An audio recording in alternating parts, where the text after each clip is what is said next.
La dernière messe de Noël dirigée par le cardinal Théodore Adrien Sarr, l'archevêque quitte l'église de Dakar. Il sera remplacé par Monseigneur Benjamin Ndiaye. Un vibrant hommage lui a été rendu. Paix, santé, réussite, l'essentiel des vœux des fidèles chrétiens qui souhaitent également la bienvenue à Monseigneur Benjamin Ndiaye. Cette messe du jour de Noël, la dernière dirigée par le cardinal Théodore Adrien Sarr, dans son homélie, un message de paix et de prières pour les pays en crise. Nous sommes dans le ténèbre et ce ténèbre est aveuglé par de l'argent sale aujourd'hui, une sale politique, un message de paix surtout. Il a parlé du Moyen-Orient et de l'Afrique. Aujourd'hui, tous les conflits, c'est en Afrique qu'on les voit.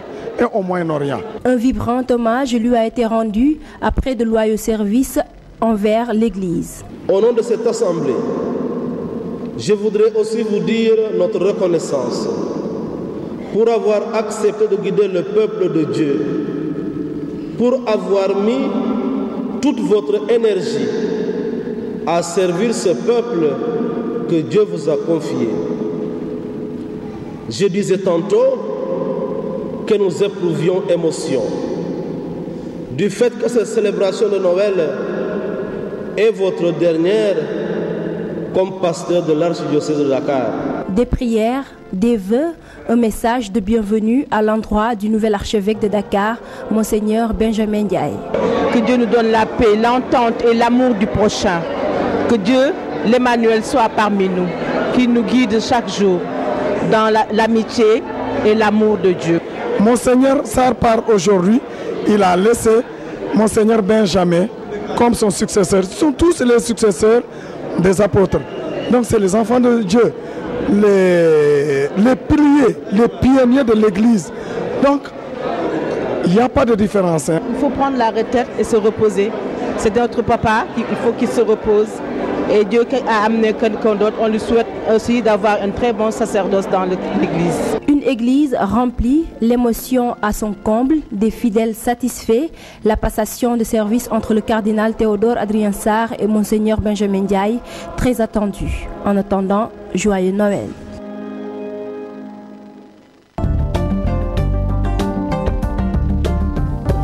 Monseigneur Benjamin Ndiaye a remercié les fidèles chrétiens, la population kaolakoise pour bon nombre d'années de compagnonnage, rappelant ainsi que sa nomination à Dakar est une continuité de sa mission, celle de servir l'Église. C'est avec beaucoup d'émotion que Monseigneur Benjamin Ndiaye a dit au revoir aux fidèles chrétiens du Saloum, après un compagnonnage de plus de 10 ans.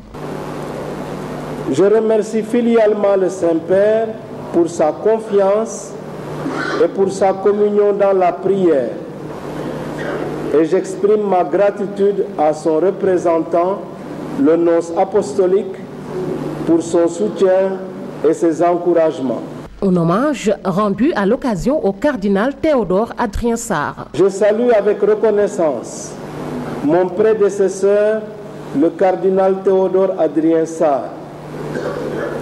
Au sein de notre conférence épiscopale, j'ai apprécié son amour pour l'Église et pour son pays, son exemple de droiture et de dévouement, ainsi que son ardeur et sa rigueur au travail.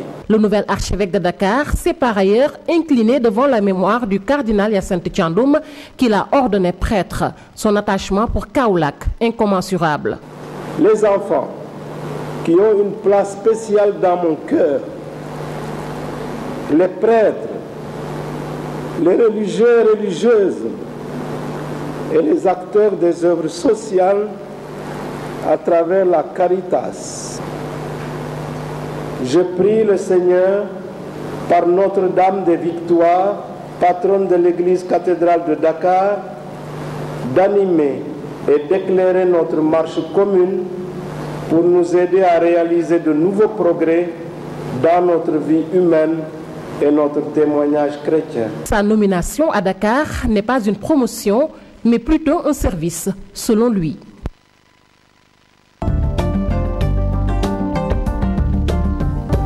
Les habitants des HLM en veulent à leur maire. Ils le soupçonnent d'être à l'origine de la construction de cantines à l'intérieur du stade de football.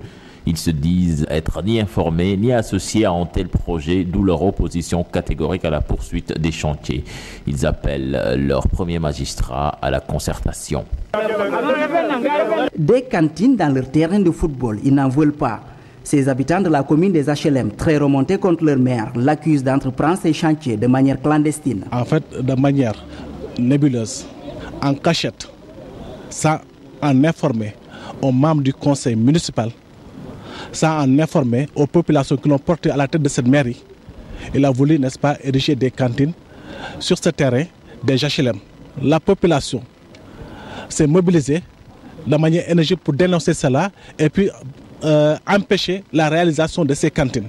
Ces riverains estiment que le maire procède de manière unilatérale. Des reproches confirmés par Daouda Ndoye, conseiller à la mairie des HLM. Ce que nous avons constaté avec les populations, c'est le fait que le maire, de manière unilatérale, vienne construire de manière anarchique des cantines dans les aires de jeu des populations des HLM.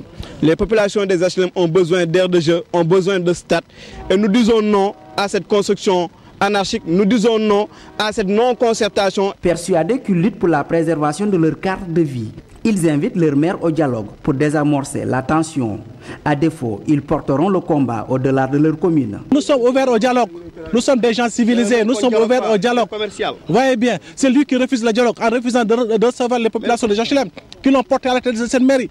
Si vraiment il persiste dans sa démarche, nous irons même jusqu'à réclamer l'installation d'une délégation spéciale. En attendant d'interpeller le maire sur cette question, la population des HLM 6 affirme avoir démoli certaines cantines en construction, une façon d'éviter des conflits selon ces derniers.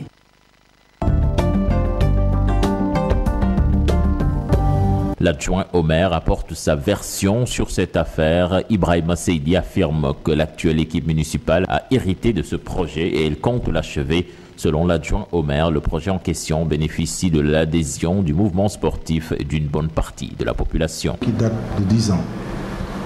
Un projet qui date de 10 ans, puisque nous, on n'a rien créé, on a trouvé un projet, on a trouvé des autorisations de construire. Mais aussi on a trouvé un projet qui est arrêté depuis 6 ans. Nous, par rapport à l'acte 3 de la décentralisation, par rapport aux compétences transférées, par rapport au décret de répartition du patrimoine de la ville de Dakar, la commune a hérité du stade municipal. Bon, par rapport à ça, le secteur sportif nous a saisi, en l'occurrence l'ASC HLM, qui doit compétir au championnat national. Nous, on s'est dit, par le sens de l'initiative, on va essayer de chercher un promoteur. Ce promoteur aura en charge d'édifier sur ce site d'abord autorisé où on avait prévu d'y construire des infrastructures, de nous mettre des structures marchandes. Non, nous, nos portes sont ouvertes. L'autre jour, ils sont venus en nombre de 50 pour une séance de travail. C'est pas possible. La publication des 23 lions pour la CAN 2015 prévue ce vendredi, une publication sous forme de communiqué. Les Sénégalais interrogés, eux, attendent sur cette liste les meilleurs joueurs du moment. À quelques heures de la publication de la liste des 23 lions qui vont défendre les couleurs nationales par Alain Zirès, les Sénégalais exhortent le sélectionneur à faire le meilleur choix possible pour espérer faire une bonne participation. Donc, ce que j'attends de lui, vraiment, c'est qu'il nous donne, qu'il nous convoque des joueurs qui méritent vraiment leur place, qui évoluent dans les championnats européens et des joueurs qui sont partants dans les 11 départs de leur équipe. Je pense qu'il va mettre plus de jeunes que d'habitude. Des jeunes qui mouillent leur maillot pour l'équipe nationale. Avec 2 ou 3 anciens là.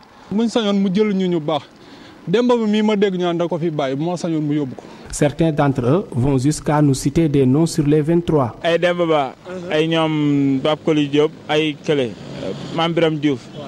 ak Boy Thiès bi mu tuddati Dame Ndoye Moussa Sow baax na ak kii Konaté xawma Moussa Konaté par exemple, Bayal Sall, Demba Ba. Mais je pense que Niang pourrait même dans le groupe là, même sans être titulaire.